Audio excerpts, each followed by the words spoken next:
அனுபவிப்பீர்கள். இந்த உலகத்தில் தூய்மையாக வாழ்வதற்கும், துப்புரவாக வாழ்வதற்கும், உண்மையாக வாழ்வதற்கும் தேவன் உங்களுக்கு வழிகாட்டி இருக்கிறார். அவரை பின்பற்றுங்கள். இந்த வசனத்தின் மூலமாக கர்த்தர் நல்லவர் என்பதை ருசி பாருங்கள். அவர் தயவுள்ளவர் என்பதை அனுபவியுங்கள்.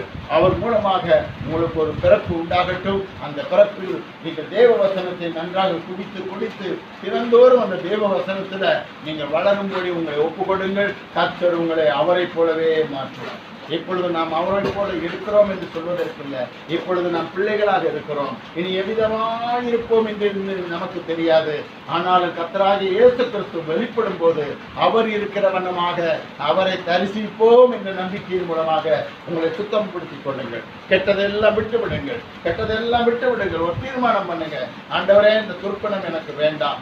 ஆண்டவரே, இந்த கபடி எனக்கு வேண்டாம். ஆண்டவரே, இந்த வஞ்சகம் எனக்கு வேண்டாம். ஆண்டவரே, இந்த புறங்கூறுதல் எனக்கு வேண்டாம்.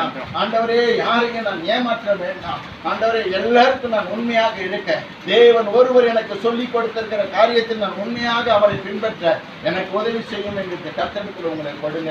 கர்த்தர் உங்களை ஆசீர்வதிப்பார். ஆண்டவரே, உடைய பிள்ளைகளோடு கூட நீ பேசினதுக்காக ஸ்தோத்திரம்.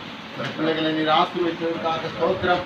ஆண்டவரே, இந்த பிள்ளைகளுக்கு தேவனே ஒரு புதிய பிறப்பும், ஆண்டவரே, ஒரு பால் குடிக்கிறதான தேவ வசனத்தை குடிக்கிறதான ஒரு அனுபவத்தை பிள்ளைகள் கொடுத்து, ஆண்டவரே, மனம் திரும்புதலும், ஆண்டவரே, ஞானஸ்நானம் எடுப்பதும், பரிசுத்தாவியை பெறுவதும், வேறு பிரிந்து ஜீவிப்பதும், அப்போஸ்தலர் உபதேசத்திலும் அந்யோன்யத்திலும் ஜெபம் பண்ணுவதிலும் உறுதியாய் கருத்திருக்கவும் உடைய பிள்ளைகளை திருப்புவீராக. உடைய பிள்ளைகள் ஆசீர்வதிக்கப்படட்டும். உடைய பிள்ளைகள் கர்த்தரோடு ஐக்கியம் கொள்ளட்டும். பிதாவோடு ஐக்கியம் கொள்ளட்டும். இயேசுவோடு ஐக்கியம் கொள்ளட்டும். பரிசுத்தாவியோடு ஐக்கியம் கொள்ளட்டும். கர்த்தர் கொடுக்கிற ஆலோசனையிலே வளரட்டும்.